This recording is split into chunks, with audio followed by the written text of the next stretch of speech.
This is exactly right.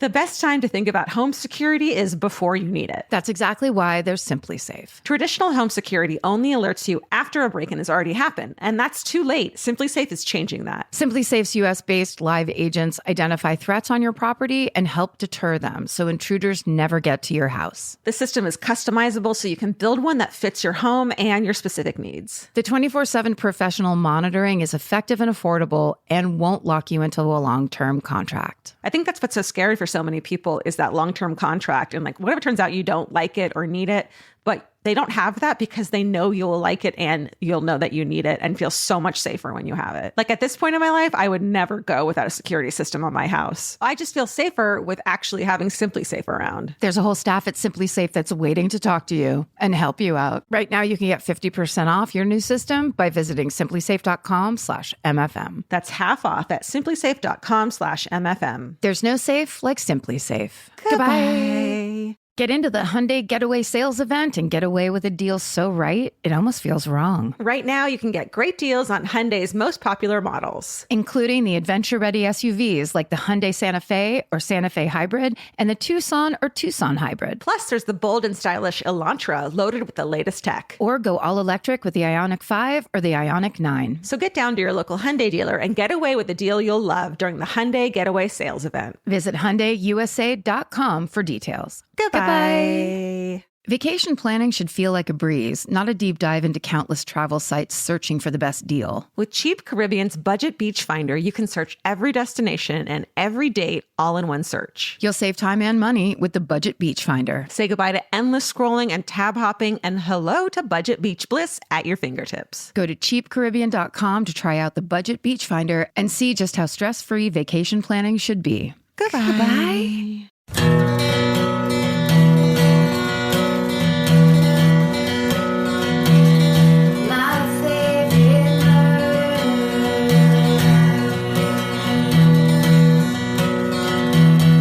Hello. And welcome to my favorite murder. The Minisode. It's mini. It's so Monday. Let's grab a sode. Do it. Grab a road soda. Did anyone you know ever call beers road sodas? No. You're going to take it on your way to a party? That's drinking and driving. Oh, no. That's my special group of alcoholics that used Sounds to do like that. a Sacramento thing. It's very floodplain behavior for sure. Road soda? Road soda. You have to drink on your way places because what if you get caught there in reality? Oh my God. Did you guys do beer funds? Beer funds. What's that? It's when like we're about to go get beer and like everyone needs to put in beer funds. Beer funds. Everyone throws money in. And then you stand outside a grocery store or liquor store and find an older person willing to buy you liquor or booze. Hell yeah. We did that a lot. Yeah. I told you the story of us walking up. Please honestly stop me, and Stephen can take this out if I've told you this before. But in high school, we did this thing one time where it was the Alpha Beta shopping center. So it was actually kind of a really big shopping center. Alpha Beta was a very 70s, early 80s grocery store with a weird... Did you guys have Alpha Beta? We had an Alpha Beta, yeah. And it was like, it was a rainbow, but it was earth tones. It couldn't have been more like 1978. Oh my God. So we're in the Alpha Beta shopping center, me and my friend Christine and like a bunch of our other friends, but Christine and I are the ones that are on task. And we have like $60 that we've collected from everybody. $60 in beer funds. In beer funds, right. And some kid that we didn't know, but was clearly another high school, like junior or senior trying to get liquor, was like, you should go over there. There's guys over there that'll buy for you. So we walk over to the scuzziest looking station wagon that's like, the tires are kind of flat. It's way too low to the ground. And there's two dudes in it that look like they live on a riverbank. Like it was insanely sketchy. And we just immediately lean and we're like, hey, will you buy liquor for us? And they're like, totally. So we lean in and start listing off all of the different liquors and flavors of wine schnapps, but get the peach, the fuzzy peach, not the regular peach. But if they don't have regular peach, you can get peppermint schnapps. Always got peppermint schnapps. Right. We We gave our order for literally 5 minutes. The guy's looking up like, like after a while, he just thinks it's funny. And he goes, sounds good. Takes the money. They throw it into reverse and drive away. Of course they do. Just without even pausing. It was so hilarious and borderline dangerous. They were like, guys. Nowadays, your parents just buy it for you. No. Anyways. Are you ready? Yeah, let's tell stories. The subject line of this is hostel haunting. Hey everyone, I have a ghost story for you. I've had weird experiences with the supernatural throughout my life, starting when I was really little, and things slowed down as I got older. They always do. But haven't completely stopped. One year in college, I went to Chicago with some of my classmates for spring break. We stayed at a hostel, as thrifty college kids do, and all was well until I was getting ready for bed the first night. After getting out of the shower, I noticed some small, strange, dark marks in various places on my legs. They wouldn't wipe off, and they didn't hurt, but I unsuccessfully racked my brain trying to think of what I'd done in previous days that would have caused them. Nothing came to mind. I just shrugged it off and went to bed. The next morning when I woke up, the marks were a little darker. I thought it was super weird, but I just tried to ignore it and enjoy my trip. By the end of the following day, I had full-blown handprints up and down both legs, concentrated more on my calves and shins. I freaked out and started crying, and when I showed my friends, I could tell they were all freaked out too, but didn't want to scare me more. A friend reassured me by saying that if it was a ghost, they probably would have already hurt me if they actually wanted to. Thanks, friend. Thanks, best friend. That's so me. You're clamoring for some words of comfort. So you just say whatever pops into your head and don't really think about it first. This is comfort. I'm sure of it. I'm not sure if that actually made me feel better or not, but nothing worse happened and the bruises faded after we went back home. I don't remember the name of the hostel we stayed at, so I can't really Google its history, but I'm still curious about what that building could have been before it was a hostel. I think someone said it was a girls' boarding school, which would also explain the smaller than average size of the handprints, but I can't confirm that. I feel like a hostel is haunted enough. Like it doesn't need to be anything else. Anyway, stay sexy and teach social distancing to your ghosts, Shannon. Creepy. You know what? Tiny what I would have said handprints. if I was Shannon's trying to be comforting but actually very insensitive friend, I would have said, it's probably not a ghost. It's probably a really little guy that's coming in and just touching your calf. It's probably a tiny demon. It's fine. Don't worry about it. I think it's a grad student from down the hall that's just got real tiny little baby hands. It's a ghost baby demon grad student with baby tiny hands. Don't Who worry has a about it. Calf fetish For for you. So it's fine. It's a compliment. It's a compliment. You have great calves. Oh, that's a good story. Yeah. You should look it up. Someone tell us, what that means. Hostels. What hostels mean. Okay, this one's just called Hometown Story. It starts, so here we go. My uncle has spent his whole life working in the British music industry, mostly working gigs and managing bands. Ooh. Fun. Who are they? I know. One late night in the 80s, my uncle was driving home from work in his van. He was slow getting home, so he stopped by a payphone to call my grandparents and let them know he'd be home late. That night, he woke up to cops ramming down his door. He was promptly arrested on suspicion of extortion and kidnapping. Turns out, some rich guy's daughter was kidnapped for ransom and was expected to negotiate at that exact payphone around the time my clueless uncle showed up, van and all. After searching my uncle's mini cottage on the edge of my grandparents' property, the police realized they had the wrong guy. My uncle probably could have made some sweet cash out of being falsely arrested and searched without a warrant, but alas, they made an agreement to pretend it never happened due to the massive bag of weed hidden under his bed. Just as well they didn't search my grandparents, as my grandpa was in the possession of an unregistered pistol he'd stolen from under the pillow of a murderous chef working at his restaurant. What? My grandpa had a few shifty restaurants near his sister's brothel, so there were a few wild things going on there. I'll save that for another time. You guys are an integral part of grounding myself when I'm drenched in sweat post-PTSD nightmares. Thank you for gently and hilariously reminding me that it could be worse and normalizing getting help. We should all feel safe to discuss therapy and meds. Bless, Kay. Okay. Kay identifies as she, her also. Okay. I just want to say that whole family should be arrested and put in prison. Or are they our best friends now? Or should they be our best friends? Or they should open a pot store. Right, here's another idea. They open a hostel.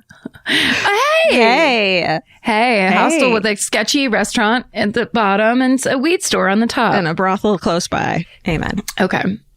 The subject line of this is, well, it gives it all away. Okay. I'll just read. The introduction is whatever. The greeting is, my favorite badass podcasting babes. I first want to start off by saying thank you for always keeping me sane. I've been listening to your podcast for a few years now, and it's gotten me through the hell that is nursing school. Good job. Nurses. We need you. As someone who works in a psychiatric unit, I always love Karen's stories about her badass nurse mom. Head nurse, by the way. Now, enough about me. Let's get to the real reason I'm writing you guys. In the 80s, my dad was in his early 20s, and just like Steven, he had a killer mustache. My dad at the time would go out to Colorado to work at my uncle's ranch. My dad was dating my mom at the time, who lived in Illinois. So on an off week, my dad boarded what he thought would be a routine late night flight home. Little did he know it was far from that.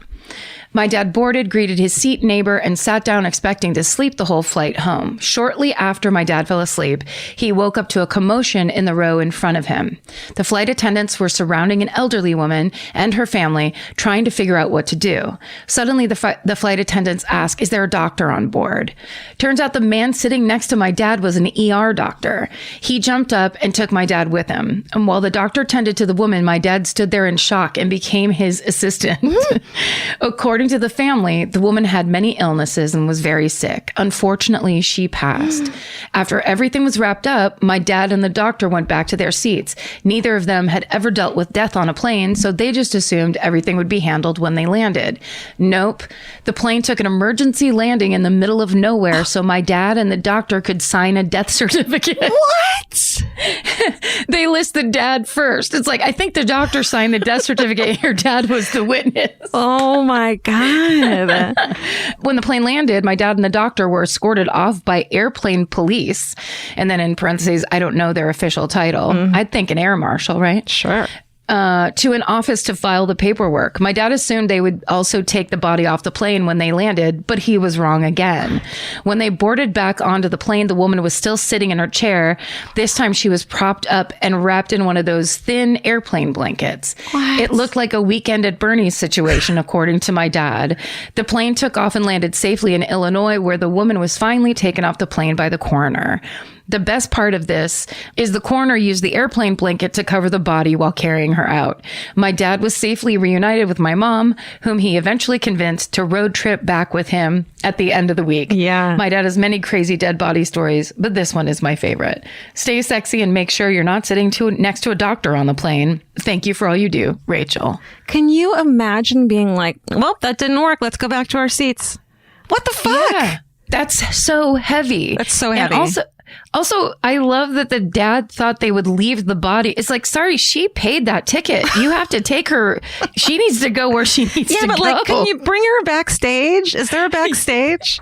There's poor no woman backstage. is just like sitting there while like There's snacks just are one being spot. served. Yeah, sorry. Those pretzels aren't going to taste too good this time. You know what? Yeah. You can have someone you get off the plane. You can't. Yeah, It's a lot. it's dark. This one, I'm not going to say the name of it, but this is one of my favorite, like ill-fated town stories that I've just been obsessed with my whole life. So it starts, hi all. Since we're all into underground ghost towns these days, I thought I'd give you the opposite. A ghost town that has been on fire for over 50 years. What? I grew up near Centralia? Centralia? I grew up near Centralia, Pennsylvania, a town that was once a busy town with a booming coal mining industry. It is possible the town itself was doomed from the start when, in 1868, its founder, Alexander Ray, was murdered in a routine buggy ride to a nearby town. His death was attributed to a gang of Molly Maguires, which is a secret society of Irish immigrant activists. I don't know why I'm pointing at you. You know, like you, Karen. My people, yes. Yeah. though they may have been framed by owners of the mines who feared the Mollies would unionize their workers. And then it just says in parentheses, America. Cut to 100 years later in 1962, when the town decided to clean up the local dump ahead of Memorial Day celebrations. In true 1960s fashion, the method for cleaning the landfill was to set it on fire. No. Unlike in previous years, they were not able to put the fire out. The coal veins under the dump caught fire. It spread underground to other coal veins and eventually to the many abandoned mine tunnels and coal deposits under the entire town. There's fucking video of this online. You can see it. Officials attempted to put out the fire, but it was nearly impossible to determine which of the many tunnels and veins were feeding the fire. For years, the fire burned on. The temperature of the ground became nearly 900 degrees, and smoke and steam would pour from cracks in the ground, sinkholes, and even residents' basements. In 1981, a 12-year-old boy fell into a steaming sinkhole that had suddenly opened in his backyard. This has everything. I mean, this story, but also they still lived it. I mean, it's like, they were like, well, where do we go? This is our whole town. This is our fucking town. It's not my house is on fire underground. It's the whole fucking place. Our earth is on fire. Our little piece of earth. Yeah. We're simmering. His cousin pulled him out of the hole, which was billowing hot steam with lethal levels of carbon monoxide. So he survived. Residents of Centrella were divided on whether the fire posed a true risk, as many did not want to relocate from their hometown. After the sinkhole incident, 1,000 people were relocated and 500 structures were demolished. It was a very painful chapter for these residents, and even a few stayed behind, and 5 or so remain today. Whoa. Fucking fire ghost town. I mean, growing up, we would drive through. Their skin looks amazing. The steam is like opens the pores. Growing up, we would drive through Centrella to see the eerie steam and smoke arising from the ground at the cemetery. Fuck. Today, it looks like an overgrown field with mysterious cracked and buckling roads paved through, the foundations of some homes hinting to a past not forgotten. It is less common now to see the smoke as it is possible the fire is nearly burned out or migrated underground, but the apocalyptic aura remains. Stay sexy and don't burn trash, Mo. Or Mo, M-O-W. Amazing. Don't burn trash. Oh. God, I would love to see video of that from when it was at its height. Because I think that there's a video game, is it Silent Hill, that's based on, they designed the landscape of that video game based on that city. Whoa. This definitely no, they did. That's right, Steve. I just saw it, yeah. Woo! Millennial. So good. That's so great. I think there's like 80s video, like Geraldo Rivera did a special on it or some shit. And I just remember seeing it and being like, I'm totally looking fire ghost town. When I was just home in Petaluma, we, one night, because my cousin Stevie and Kim came over and we all ate dinner and we all started telling stories about the dump, which is where you, like, because we lived so far out in the country, there was no garbage pickup. You had to take your own garbage to the dump. Amazing. And it was a thing that we did like once a month. My dad would always be like, want to go to the dumps with me? And you'd always say yes, because it was like a, poor people's amusement park essentially. And it was like, that's when I started getting obsessed with like what would eventually be vintage stores. Yeah. But at the time I would stand on the edge of that big pit. Did you go through things? What if there's something down there? Well, no, it was like a 30-foot drop between where you pull, because it was old school dump where my dad would back the truck up to the edge of this pit and you just dump everything out. Like Lovely all Bones. Together. Lovely Bones style. Exactly. But like I mean, refrigerators and stuff. Well, it was a city run thing. So you couldn't dump paint there. And there was like a slightly extra area. But in the 70s, it was like, go put whatever you want out there. Like it's have at. Sometimes it caught on fire. Sometimes it didn't. Yeah. Sometimes it would be treasure. Remember, I mean, I would just like scan. Remember they would have, well, at least where I'm from in Orange County, they would have at the New Year, they'd have a Christmas tree fire. Everyone brought their Christmas trees. Ooh. I only remember this once, so maybe it really didn't go well. But, and we're Jewish, so like we didn't have anything to bring. I think we just went to watch the Christmas tree fire. Sure, like a bonfire. Yeah. It sounds but like a huge fucking towering thing of Christmas trees. Must have smelled amazing. Yeah. The Yankee Candle store. Okay. Yeah. Your turn. Your turn? Lasties? Okay. Yeah. I love you, Centralia. Good job, I Centralia. love you. I mean, what a... Oh, truly. If you ever want to make up a place where you're from, do that, Centralia. It's me. It's me. I'm from Centralia. It's me. What do you expect? I live in a hostel now. If you're always on the lookout for a great audiobook or just want help figuring out what to listen to next, there's a podcast you should know about. It's called Earsay, the Audible and iHeart Audio Book Club, hosted by Cal Penn. Each episode takes a closer look at some of the most talked about new audiobooks on Audible, spanning a wide range of genres from sci-fi and literary fiction to rom-coms, thrillers, and comedy. Cal is joined by guests who dig into what these stories are about, what makes them stand out as audiobooks, and why they're connecting with listeners right now. If you're looking for your next listen, this is a great place to start. Listen to Earsay, the Audible and iHeart Audiobook Club on the iHeartRadio app, Apple Podcasts, or wherever you get your podcasts. Goodbye. The best time to think about home security is before you need it. That's exactly why there's Simply Safe. Traditional home security only alerts you after a break-in has already happened, and that's too late. Simply Safe is changing that. Simply Safe's US-based live agents identify threats on your property and help deter them so intruders never get to your house. The system is customizable so you can build one that fits your home and your specific needs. The 24/7 professional monitoring is effective and affordable and won't lock you into a long-term contract. I think that's what's so scary for so many people is that long-term contract. And like, whatever turns out you don't like it or need it, but they don't have that because they know you'll like it and you'll know that you need it and feel so much safer when you have it. Like at this point in my life, I would never go without a security system on my house. I just feel safer with actually having Simply Safe around. There's a whole staff at Simply Safe that's waiting to talk to you and help you out. Right now, you can get 50% off your new system by visiting simplysafe.com/MFM. That's half off at simplysafe.com/MFM. There's no safe like Simply Safe. Goodbye. Cheap Caribbean's Jet Set July sale is here. Right now, save $200 on vacation packages of 4 nights or more with promo code 200BEACH. Whether you're dreaming of Cancun, Jamaica, or the Dominican Republic, your next vacay just got more affordable. Don't let summer pass you by without the beach. Use promo code 200BEACH and get more sand for your dollar. Head to cheapcaribbean.com today to book your beach vacay. Goodbye. This is the subject line of this is a kids say the darndest things story. Oh, shit. Lighthearted. So I was listening to the Minisode about the girl who told her teacher my dad beat me, and I immediately chuckled because something similar happened to me. My mother, parentheses, a badass trauma ICU nurse who worked on the south side of Chicago while I was growing up. Holy shit. Just a warrior. Props to all Chicago nurses. Was at work one day when I was very young, leaving me at home with my dad. My dad was swinging me around in circles. Oh, what? Sorry. My dad was swinging me around in circles in our backyard when pop goes my elbow, dislocating it. Also known as a nursemaid's elbow, a fairly common injury in younger children. They're so pliable, little kids. They really are. You know? My dad told me that I looked at him in horror and screamed, "You broke my arm," which was my first full sentence, according to my dad. So I think it's she because it's Gina.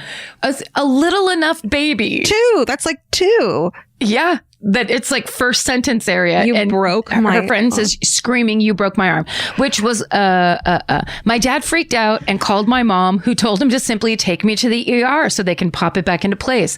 "I can't. She keeps screaming, 'You broke my arm.' They're going to think I'm beating her," my dad frantically replied. My mother ended up clocking out for lunch, driving home, popping my arm back into place in a matter of seconds and leaving to finish her shift. Oh my God. My mom was always calm in emergency situations, like when my dad cut the tip of his finger off in a sausage grinder, or when she saved a man from choking to death at a fish fry by performing CPR. She's incredible and the reason both my younger brother and I are now ER nurses. Holy shit! Wow. It's a dynasty. You Except for your guys are dad. the absolute... What? Except for your dad.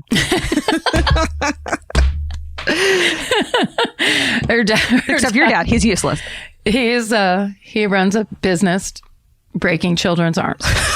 He runs a child's mafia business. It's pretty adorable, actually. It's actually, they only borrow quarters from each other. Aww. Oh, precious. You guys are the absolute fucking best. Thank you for being you, Gina. Gina. I love that. I love that story. That's a great one. I love that story. Send us those, you guys. Send us nurse nurse mom stories. Right? Always send nurse mom stories. Also, if you send us a story and you talk about your mother, father, grandpa, grandma, please tell us their names. That's right.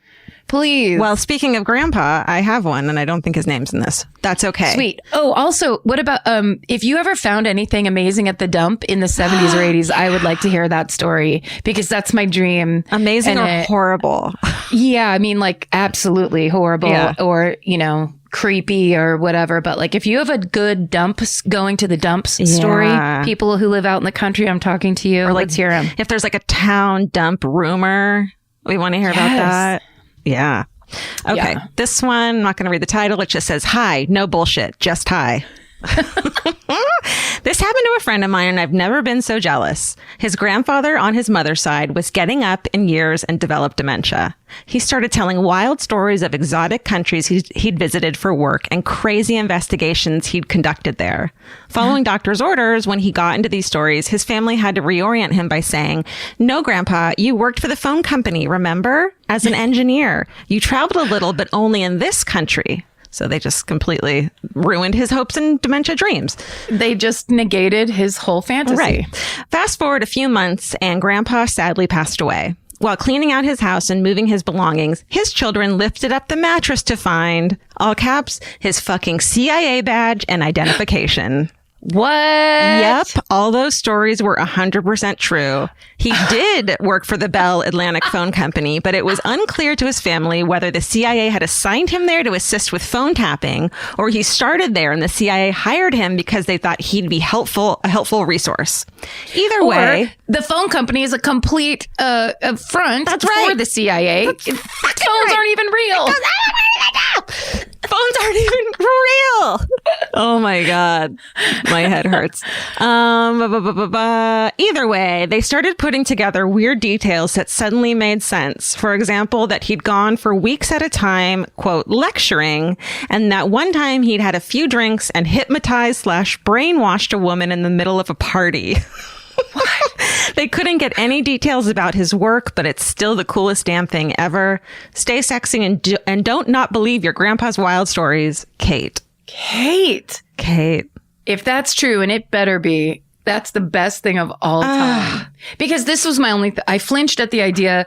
What's a CIA badge? Isn't the whole thing with CIA is that no one knows you work there? Sure, I guess they wouldn't be like... wearing your laminate? They don't have like a sash, like a Miss America sash. It actually looks like a Cinnabon shirt, but it just says CIA and smells so good. It's one of those like auto insurance things that people stand on the arrows that guys stand on the corner and flip and stuff. But it points to you and says, Join the CIA. I'm in the CIA. Me. That's your badge. That's your badge. Your badge is a whole guy that can do sign acrobatics. You know what? Everyone right now make a fake CIA badge and put it under your mattress just in case something happens just in to case you. Just to fuck with your family. Let's fucking do it. It makes sense, though, because I bet you, this is my theory, the way dementia usually works is I think your brain goes backwards in time, like it erodes. So your memories become more and more from before. Right. So maybe it was like he worked in his 20s or 30s or 40s or whatever in the CIA and then just kind of like went into wiretapping, which is much easier and more low key in his later years. Yeah. And it's like, that's what his brain is remembering. And he's forgotten that he's not supposed to talk about it. Yes. So he think, oh my God. The whole part of his brain that says ixnay, you have to put that in the vault. Like the vault door opened. That's right. And then he was just like, guys, you wouldn't believe the shit I've done. Oh my God. I'm sorry, but that's a real upside. It is. To a terrible disease. It is. Bless his heart. Send us your stories. There's so many options at this point. If you don't have a story, send it and we'll start making it a thing because I bet it's good. Some nouns and adjectives in, you'll be fine. That's right. Thank you. Just thank you and stay sexy. And don't get murdered. Goodbye. Elvis, do you want a cookie? The best time to think about home security is before you need it. That's exactly why there's Simply Safe. Traditional home security only alerts you after a break-in has already happened, and that's too late. Simply Safe is changing that. Simply Safe's US-based live agents identify threats on your property and help deter them so intruders never get to your house. The system is customizable so you can build one that fits your home and your specific needs. The 24/7 professional monitoring is effective and affordable and won't lock you into a long-term contract. I think that's what's so scary for so many people is that long-term contract. And like, what if it turns out you don't like it or need it, but they don't have that because they know you'll like it and you'll know that you need it and feel so much safer when you have it. Like at this point in my life, I would never go without a security system on my house. I just feel safer with actually having Simply Safe around. There's a whole staff at Simply Safe that's waiting to talk to you and help you out. Right now, you can get 50% off your new system by visiting simplysafe.com/MFM. That's half off at simplysafe.com/MFM. There's no safe like Simply Safe. Goodbye. Cheap Caribbean's Jet Set July sale is here. Right now, save $200 on vacation packages of 4 nights or more with promo code 200BEACH. Whether you're dreaming of Cancun, Jamaica, or the Dominican Republic, your next vacay just got more affordable. Don't let summer pass you by without the beach. Use promo code 200BEACH and get more sand for your dollar. Head to cheapcaribbean.com today to book your beach vacay. Goodbye. Capture your favorite summer feeling with Pandora Jewelry. Discover a collection inspired by the sunshine, freedom, and moments that make the season unforgettable. From sun-kissed metals to personalized pieces ready to be engraved with your summer mantra. Each design moves with you from beach days to golden nights and every memory in between. Shop Pandora Jewelry's new summer collection in-store or online at pandora.net and let your summer unfold. Goodbye.